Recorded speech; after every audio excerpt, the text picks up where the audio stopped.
Now at 6, the wind blew and debris flew. Multiple injuries and major damage after a tornado touched down in Santa Cruz County today. My initial reaction was to go back inside the store. And afterwards, then I tried to get as far in as I could. Later this hour, our Suji Nam is joining us live with a look at some of the aftermath there. Plus, cleanup efforts are underway after the storm passed through the Bay Area last night and earlier this morning. Dawn Lin joins us live with the latest. And former House Speaker Nancy Pelosi is taking time off after getting injured overseas. We will have more on her recovery.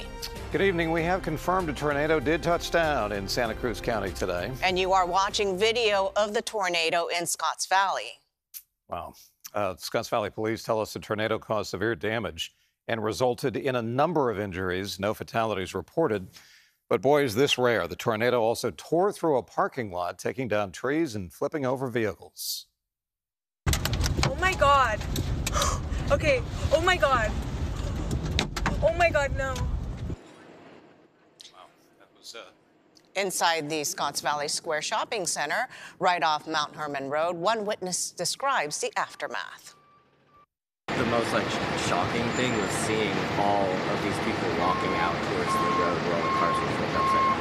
There were just so many people, and it was so quiet. I thought it would be louder. You could see all this damage, and people were obviously hurt. Park Drive. And this comes after many people in the Bay Area woke up to tornado warnings on their phone. One of the alerts was for Santa Cruz. Again, that was a confirmed tornado there. The other was issued in San Francisco. That has not been confirmed yet. well, I mean, as far as we know, there wasn't a tornado in San Francisco, right? National Weather Service has gone out and surveyed that. It was not a tornado in San Francisco. But I'm going to show you why they had very good reason to put that warning out. Yep. The bigger story is what happened in Scotts Valley at 1 o'clock this afternoon. When I hear overturned cars, That's a clue. yeah, this is not your garden variety funnel cloud. They rate these EF scale 1 to 5.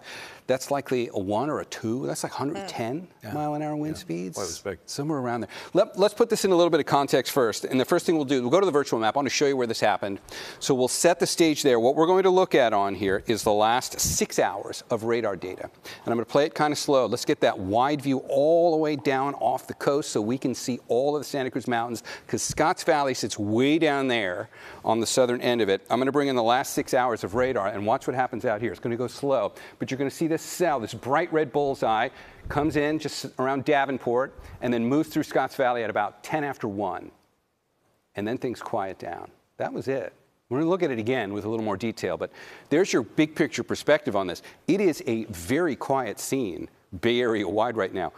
I guess the most important thing I should say is we are not under concern or threat that there's going to be more of these. Not from this system. This system's energy has now left, and we're done. 2 warnings is significant enough for the Bay Area in a day. First, let's take a look at that Scotts Valley. If we look at the radar a little more closely, you can see classic signatures on these that the National Weather Service looks for. Hook echoes.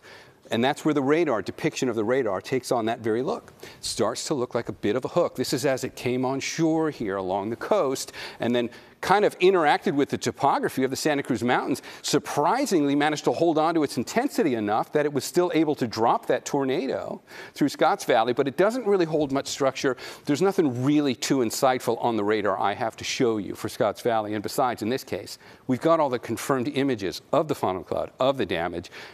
We don't really need to look at the radar at that point. For San Francisco, let's talk about what happened here. This is going back to the 5 o'clock hour. Look at that.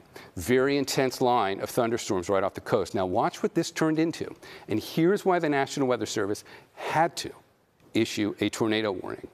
When you look at the structure of that, right here is a classic hook echo. There are other ways to analyze this too. They look at the velocity to see which way the winds are moving, and there was every indication that that had rotation in it, which could be a tornado.